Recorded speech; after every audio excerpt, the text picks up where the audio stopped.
Class 9th भारतीय भवन history का ये चैप्टर नंबर 7 है, विश्व शांति के प्रयास। तो इसके क्वेश्चंस हल करेंगे।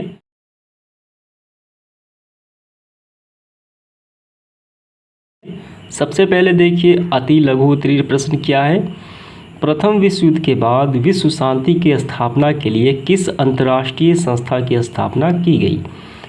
तो प्रथम विश्व युद्ध कब हुआ था? 1914 में हुआ था। तो उस विश्व युद्ध यानी प्रथम विश्व युद्ध के समाप्ति के बाद विश्व शांति की स्थापना के लिए अंतर्राष्ट्रीय जो संस्था है वो स्थापना की गई राष्ट्र संघ की। कब की गई? 1920 में की गई। और इसका उद्देश्य है कि ऐसी भयावह युद्धों को रोकना और विश्व शांति स्थापना करना, लेकिन ये असफल रहा।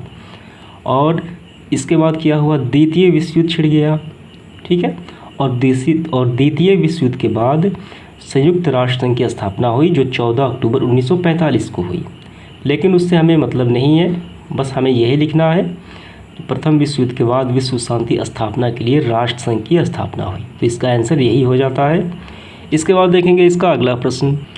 इसके बाद देखिए दूसरा जो प्रश्न है, संघवाद की स्थापना किसके दिमाग की उपज मानी जाती है? यानी कौन व्यक्ति है जो संघवाद को स्थापित करना चाहते थे? तो वो व्यक्ति है वुडरो विल्सन। ये अमेरिका के राष्ट्रपति थे, ठीक है। तो इन्होंने संघवाद की स्थापना की। इसके बाद देखिए यानी इनके दिमाग की उपज थी। तीसरा क्या प्रश्न है, संघवाद का सबसे प्रमुख अंग कौन सा है? तो वो है जनरल असेंबली, ठीक है। चौथा प्रश्न देखते हैं यहाँ पे, संघवाद का अंतर्राष्ट्रीय न्यायालय किस देश और नगर में स्थित है? तो ये हॉलैंड में है। और कौन सा नगर है? तो ये हैंग नगर में है, ठीक है, अंतर्राष्ट्रीय न्यायालय। पांचवा क्या है, संघवाद की जो काउंसिल होती है उनसे कितने स्थायी और अस्थायी सदस्य हैं? अस्थायी सदस्यों की संख्या 5 है और अस्थायी सदस्यों की संख्या 9 है। 6 नंबर प्रश्न देखिए, अटलांटिक चार्टर की घोषणा किस वर्ष की गई? तो 1941 में की गई थी। इसके बाद देखिए 7वां, संयुक्त राष्ट्र अधिकार पत्र किस सम्मेलन में तैयार किया गया? तो ये सैन फ्रांसिस्को सम्मेलन में ये तैयार किया गया। इसके बाद देखिए 8वां प्रश्न, ये काफ़ी महत्वपूर्ण है, संयुक्त राष्ट्र की स्थापना किस तिथि को हुई थी? तो ये बताना है 24 अक्टूबर को। तो ये पूरा तिथि है 24 अक्टूबर 1945 को। 9 नंबर प्रश्न देखिए यहाँ पे, संयुक्त राष्ट्र के वर्तमान महासचिव का नाम हमें लिखना है। तो ये है बान की मून, ठीक है। इसके बाद देखिए 10वां, संयुक्त राष्ट्र के चार्टर में कितनी धाराएं हैं? तो 111 धाराएं हैं। इसके बाद 11 नंबर, सुरक्षा परिषद में कितने सदस्य हैं? तो ये 5 सदस्य होते हैं, ठीक है। 12 नंबर देखिए, सुएज नहर का राष्ट्रीयकरण किस वर्ष हुआ? 1956 में हुआ था। तो ये समाप्त होता है अति लघु। इसके बाद हम लोग देखेंगे लघु उत्तरीय प्रश्नों को। लघु उत्तरीय प्रश्न पहला है, राष्ट्र संघ की स्थापना कैसे हुई ये बताना है। तो इसका आंसर आपको इस प्रकार लिखना है, प्रथम विश्व युद्ध की समाप्ति के बाद अंतर्राष्ट्रीय झगड़ों के शांतिपूर्ण निष्पादन एवं विश्व शांति स्थापना के उद्देश्य से राष्ट्र संघ की स्थापना की गई। यह माना जाता है कि राष्ट्र संघ संयुक्त राज्य अमेरिका के राष्ट्रपति जो थे वुडरो विल्सन के दिमाग की उपज था। 1918 में उन्होंने विश्व शांति की स्थापना के लिए सुप्रसिद्ध 14 सूत्रीय सिद्धांत का प्रतिपादन किया, ठीक है, वुडरो विल्सन ने। प्रथम विश्व युद्ध के दौरान ही अनेक राजनीतिज्ञ इस प्रकार संगठन की स्थापना पर बल दे रहे थे। कौन कौन से थे राजनीतिक प्रमुख? वो है ब्रिटेन के रॉबर्ट सेलिग, दक्षिण अफ्रीका के जॉन स्मिथ्स और फ्रांस के बुर्जियो। इन सबों ने सम्मिलित प्रयासों से 10 जनवरी 1920 को, जिस दिन वर्साय की संधि के व्यवहार में आई, राष्ट्र संघ अस्तित्व में आया यानी स्थापना हुई। तो यही इसका आंसर हो जाता है। इसके बाद देखिए प्रश्न क्रमांक दूसरा, क्या राष्ट्र संघ निरस्त्रीकरण को रोकने में सफल रहा? तो सबसे पहले समझिए ये निरस्त्रीकरण क्या होता है। तो निरस्त्रीकरण का अर्थ होता है विनाशकारी हथियारों अस्त्र शस्त्रों के उत्पादन पर रोक लगाना तथा उपलब्ध विनाशकारी जो पहले से है उसको क्या करना? नष्ट करना, उसको ख़त्म करना, वो कहलाता है निरस्त्रीकरण। क्या राष्ट्र संघ इस निरस्त्रीकरण को रोकने में सफल रहा ये बताना है। हमें इसका आंसर इस प्रकार लिखना है, राष्ट्र संघ का एक उद्देश्य निरस्त्रीकरण को रोकना था, परंतु उसका यह प्रयास विफल रहा यानी असफल रहा। 1932 में राष्ट्र संघ ने जेनेवा में एक निरस्त्रीकरण सम्मेलन का आयोजन किया। जर्मनी ने और जर्मनी ने इसमें क्या लिया, भाग नहीं लिया, तथा जर्मनी ने अनिवार्य सैनिक सेवा लागू कर दी थी। ठीक है, तो उन्होंने जब राष्ट्रसंघ ने जब निरस्त्रीकरण के एक सम्मेलन आयोजित किया तो वहाँ पे जर्मनी ने हिस्सा नहीं लिया और हथियार से लैस सैनिकों की सेवा वो अपने देश में लागू की गई। ठीक है, फलतः यूरोप में हथियारबंदी की होड़ जारी रही और संघवाद इसमें रोक नहीं सका, यानी विफल रहा। ठीक है, यानी राष्ट्रसंघ विफल रहा। तो यही इसका आंसर हो जाता है। इसके बाद देखिए प्रश्न क्रमांक तीसरा क्या है, राष्ट्रसंघ की विफलताओं के किन्हीं 4 महत्वपूर्ण कारणों का उल्लेख है, यानी राष्ट्रसंघ कैसे असफल रहा, उसके क्या कारण थे, 4 हमें बताना है। राष्ट्रसंघ के असफलता के कारण, तो पहले जो कारण है आपको यहाँ से लिखना है, अंतर्राष्ट्रीय स्तर की इस संस्था में शक्तिशाली राष्ट्रों का अलगाव था। तो इसी कारण असफलता का ये पहला कारण था।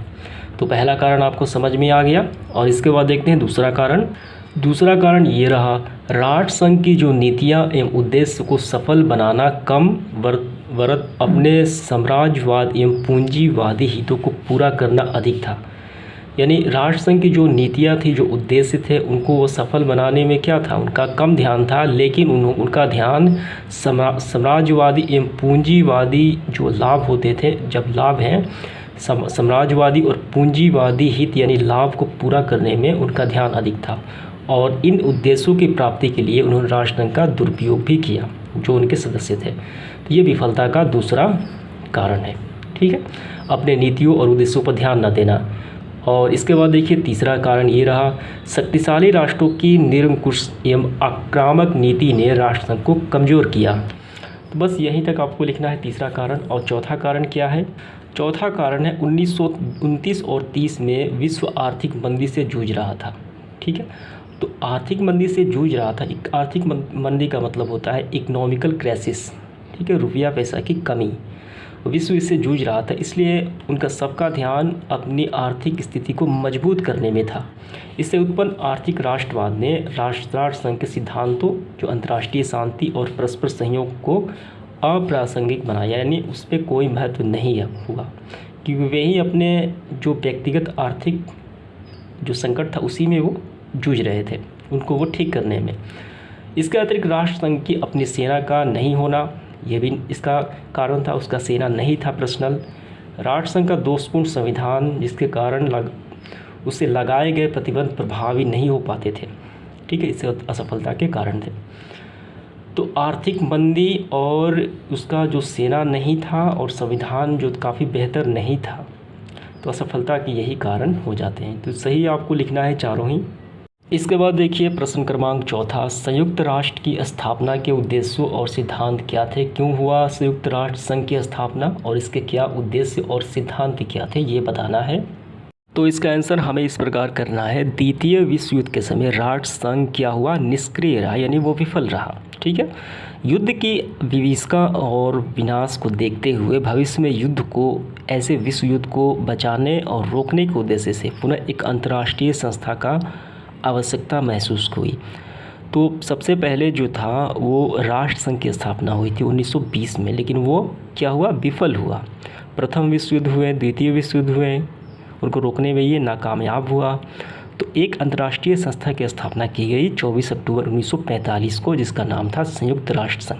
ठीक है, तो एक अंतर्राष्ट्रीय संस्था की स्थापना की आवश्यकता महसूस की गई। इस संस्था को राष्ट्रसंघ से अधिक शक्तिशाली और प्रभावशाली बनाने की आवश्यकता थी।